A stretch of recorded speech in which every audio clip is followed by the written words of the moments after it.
আমসত্ত্ব বানানোর জন্য আমি প্রথমে এখানে আম নিয়ে নিয়েছি। আর আমগুলো আপনারা দেখেই বুঝতে পারছেন যে খুব একটা পাকা নয়, একটু কাঁচা কাঁচা আছে, খোসাগুলো একটু সবুজ সবুজ আছে। তো আমি এই আমগুলো দিয়েই আমসত্ত্ব বানাবো।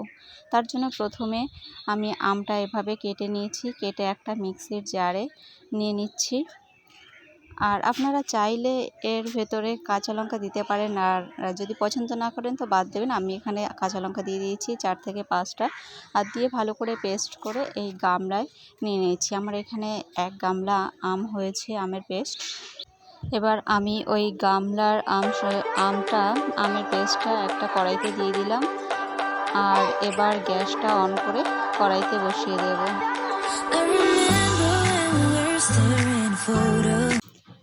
ঝালটা আপনাদের টেস্ট অনুযায়ী দেবেন, আর আমটা কী রকম মিষ্টি সেই বুঝে চিনিটাও দিতে হবে।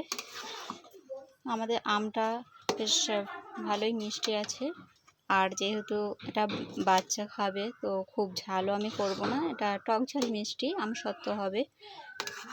তো আপনারা যদি খুব ঝাল খেতে পছন্দ করেন বা ঝাল কম খেতে পছন্দ করেন সেই অনুযায়ী কম বেশি করে নেবেন। আমি বিট নুন ব্যবহার করছি, আর এখানে আমি রেড চিলি পাউডার মানে লাল লঙ্কার গুঁড়োটা ব্যবহার করছি। গ্যাসের ফ্লেমটা একটু কমিয়ে দিচ্ছি, নাহলে খুব বেশি জোরে দিলে পরে ছিটকে ছিটকে গায়ে আসতে পারে।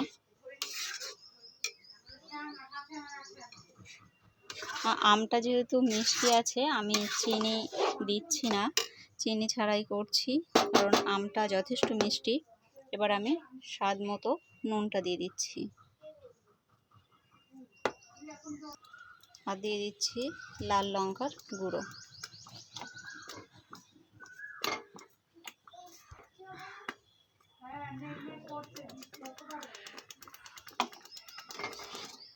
দিয়ে এবার নাড়াচাড়া করে নিচ্ছি। আমার এই আমসত্ত্ব বানানোর জন্য আমটা খুব বেশি জাল দেওয়ার দরকার নেই, কারণ এটা দেখতেই পাচ্ছেন এমনি গাঢ় আছে। অনেক আম আছে যেগুলো খুব পাতলা হয়ে যায়, সেক্ষেত্রে আপনাদের জালটা একটু বেশি করতে হবে। আর বছর জুড়ে সংরক্ষণ করার জন্য আপনারা আমসত্ত্বটা ভালো করে শুকাবেন, শুকিয়ে তারপরে 6 মাস অন্তর একবার রোদে দিয়ে দেবেন। সেক্ষেত্রে আপনারা বছর জুড়ে ভালোভাবেই সংরক্ষণ করতে পারবেন। আমি আমসত্ত্ব দেওয়ার জন্য এখানে কতগুলো স্টিলের থালা নিয়ে নিয়েছি, আর এর ওপরে একটু তেল ব্রাশ করে নিচ্ছি, কারণ তেল ব্রাশ করে নিলে আমসত্ত্বটা যখন শুকিয়ে যাবে তখন তুলতে কোনো রকম সমস্যা হবে না। তাই প্রত্যেকটা থালায় আমি এভাবে তেল ব্রাশ করে নিচ্ছি। আমি এভাবে থালায় দিয়ে দিয়েছি, আর এভাবে থালাটা একটু ট্যাপ করে নিয়েছি যাতে সব জায়গায় সমানভাবে এটা ছড়িয়ে যায়। তো এবার আমি এই থালাগুলো যেখানে ভালো রোদ পড়ে সেখানে রাখবো। তো 3 থেকে 4 দিন ভালো মতো করে শুকিয়ে নিতে হবে। আমি 4 দিন রোদ দেওয়ার পরে এই যে শুকিয়ে গেছে। এবার একটা চাকু দিয়ে এরকম পুরো সাইডটা এভাবে করে নিলাম, দিয়ে এবার তুলে নেব।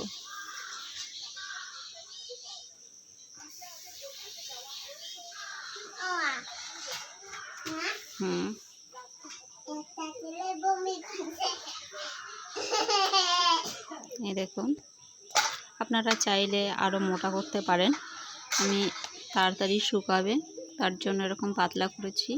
আর এটা যে পাতলার জন্য যে খেতে খারাপ লাগবে তা না, খেতে কিন্তু অসাধারণ টেস্ট হয়। তো আমরা আগেও বানিয়ে দেখেছি, এভাবে বানিয়ে খেয়ে দেখেছি। তো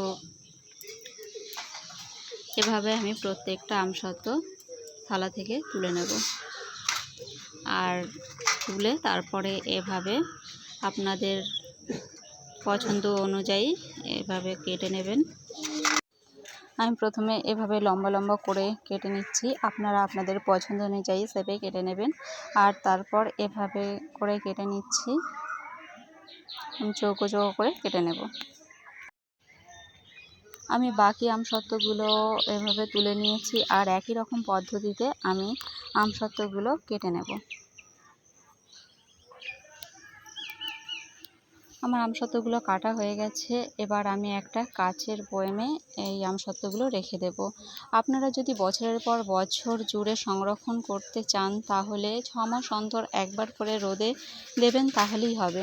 তো ফ্রেন্ডস, আজকে আমার এই আমসত্ত্বের রেসিপিটি আপনাদের কেমন লাগলো কমেন্টে অবশ্যই জানাবেন। ভালো লাগলে প্লিজ একটা লাইক করে দেবেন। আর যারা আমার চ্যানেলে নতুন তারা চ্যানেলটি সাবস্ক্রাইব করে পাশে থাকবেন। তো আজকের মতো এখানেই শেষ করছি। দেখা হবে পরের দিন অন্য কোনো ভিডিওর সাথে।